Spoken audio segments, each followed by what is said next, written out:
মাহফুজ আলম বলেছেন, কাঙ্ক্ষিত আকাঙ্ক্ষার কাছাকাছি যেতে পারিনি। বিস্তারিত দেখুন অগ্রযাত্রা ডেস্ক রিপোর্টে। তথ্য উপদেষ্টা মোহাম্মদ মাহফুজ আলম বলেছেন, আমাদের অনেক অর্জন আছে, আবার কাঙ্ক্ষিত আকাঙ্ক্ষার কাছাকাছি যেতে পারিনি। এই লড়াইয়ের ইতিহাস দীর্ঘ, অনেক দিনের লড়াই। এই লড়াইয়ের ইতিহাস 1 বছর 2 বছর নয়।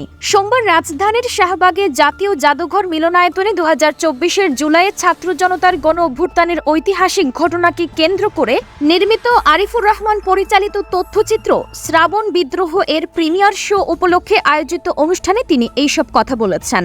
উপদেষ্টা বলেছেন, বিগত 16 বছরে দেশের জনসাধারণ নিপীড়ন, হত্যা, গুম ও খুনের শিকার হয়েছেন। আমরা ফ্যাসিবাদীদের উৎখাত করেছি। জুলাই অভ্যুত্থানকে কেন্দ্র করে বারবার নানা অনুষ্ঠান করতে হবে। তিনি আরও বলেছেন, যারা অধিকার আদায়ে শহীদ হয়েছেন এবং শহীদ পরিবারের সবার যেই ভূমিকা রয়েছে, সেই সব স্মৃতিকে সবার মধ্যে বারবার মনে করিয়ে দিতে এবং এই ক্ষেত্রে আমাদের কি দায়িত্ব ও কর্তব্য স্মরণ করে দিতে এই ধরনের অনুষ্ঠান বেশি করতে হবে। ফ্যাসিবাদের উৎখাতে এই ধরনের অনুষ্ঠান উৎসাহ ও প্রেরণা যোগাবে উল্লেখ করে মাহফুজ আলম আরও বলেছেন, শুধু জুলাই মাস নয়, প্রতি মাসেই শহীদদের স্মরণ করব এবং প্রতিটি পদক্ষেপে তাদের স্মরণ করে যাব।